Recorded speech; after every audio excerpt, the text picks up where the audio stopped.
In this video, we're going to set up equations and solve problems involving indirect proportion, including graphical and algebraic representations. And by indirect proportion, we more commonly call that inverse proportion. If you're revising, you can pause the video and have a go at questions 1, 2 and 3. And then there's a question 4 as well.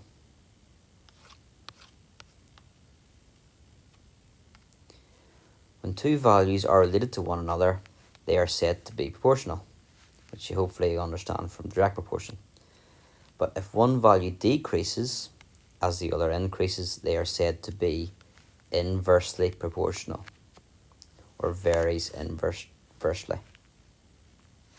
So here's a good example which illustrates inverse proportion, and we'll do it in an informal way.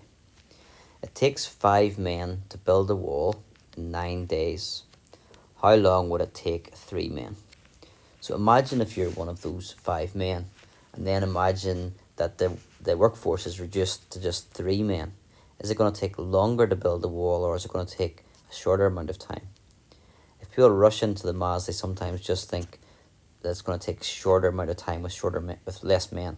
So less men means less time, but it's actually going to be the opposite. If you've got less men, it's going to take longer. So if I find out about 1 man, that's the workforce is divided by 5. The time it's going to take then is going to be multiplied by 5. So 45 days. So usually when we're doing things, we're always balancing each side out.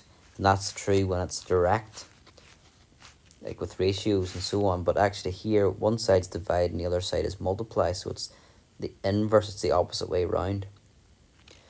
So if it takes 1 man 45 days, if we've got 3 men, well, that's going to be 3 times as many people. So it's going to take 3 times less time to do it. So 45 divided by 3, which is 15. So it's going to take 15 days. In question number 2, a farmer has enough grain to feed 40 animals for 18 days. How long would the same amount of grain last if he had 60 animals? So if he's got more animals, they're going to eat more food, so the food or the grain is going to last less amount of time. So increasing one variable actually will decrease the other one. Now, in the last one, we sort of used the unitary method. I went from 5 men to 1 man, and then 1 to 3. If you know 1, it's very useful. Here, I don't want to go from 40 to 1 because it's going to create fractions and decimals. So what I'm going to do is, I know that 40 animals is 18 days. If I had 20 animals, it's going to last twice as long because there's only half the amount of animals. So if I divide by 2, it's going to last double the amount of time. And why did I go from 40 to 20? Because I can go from 20 to 60. We now have 3 times as many animals. So it's going to last 3 times less. So we're going to have to divide by 3 and realize it only is going to last 12 days. And that makes sense if you think about the ratio of the numbers there. 40 animals, 18 days, 60 animals, you're expecting that number to be less than that, 12 days. Now, we're going to formalize this method and use an equation moving forward where we get a constant of proportionality. It's important that you can learn this method off by heart and don't deviate from it. The number of days D to complete a project is inversely proportional to the number of people P who work on the project. So before we go to the question, I'm going to abbreviate that. The number of days D is inversely proportional. So you put a proportional sign, but because it's inversely, you have to write 1 over whatever the variable is for inverse proportion. So inversely proportional, write the proportional sign, but with a 1 over. And then what is it inversely proportional to? The number of people P. So we put a P there. We can then change that to say that if d is proportional to 1 over p, d must be equal to k multiplied by 1 over p. Now, I never actually write that down because I'd want to simplify this. If we've got k times 1 over p, what is that equivalent to? Well, if that's a fraction, I can make k a fraction. It would be k over 1. And if you're multiplying fractions, you multiply the tops together, the numerators. K times 1 is k. And the denominators together, the bottoms, 1 times p is p. Pardon, that's my q, just so you're aware. So d is equal to q over p. Q is the constant of proportionality, which we'll have to find out, and they'll probably give us information in the question to find that out. So we only got as far as here. The project takes 18 days to complete if 150 people work on it. That information should help us find k. D for days, so 18. K. And then 150 people, P for people, 150. So if I rearrange that, I would just multiply both sides by 150, and I would get K equals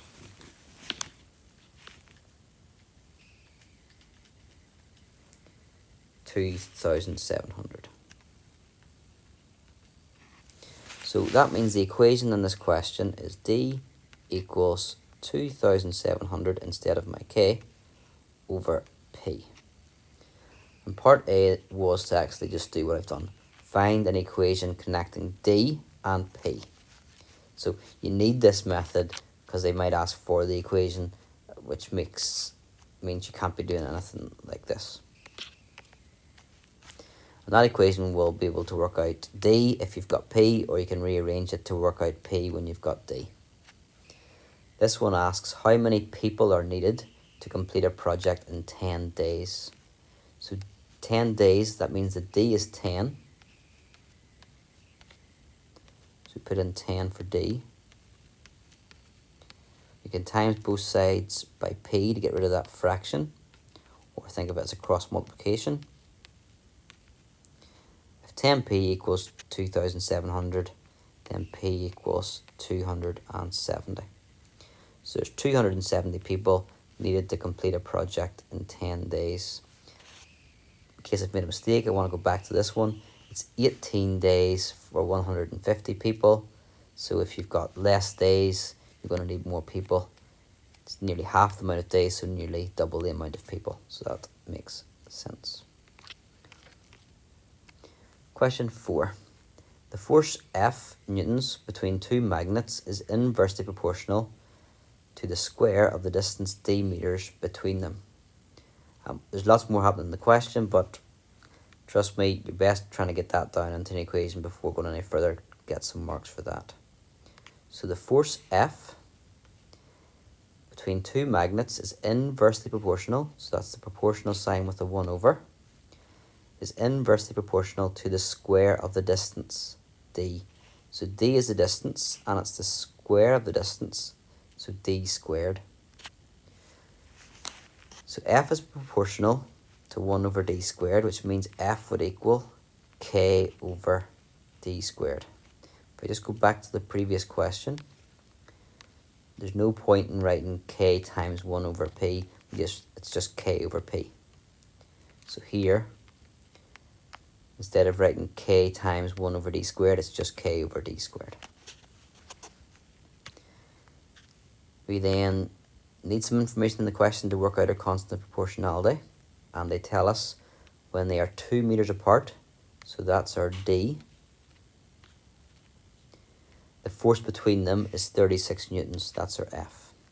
So 36 for F equals k over 2 squared. 36 equals k over 4. So 36 times 4, 120, 144. So our equation is F equals 144 over d squared.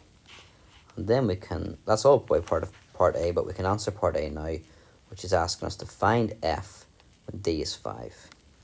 So f equals 144 over 5 squared. I'll write that again. So f equals 144 over 25.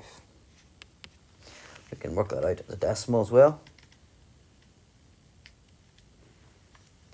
And give me a second.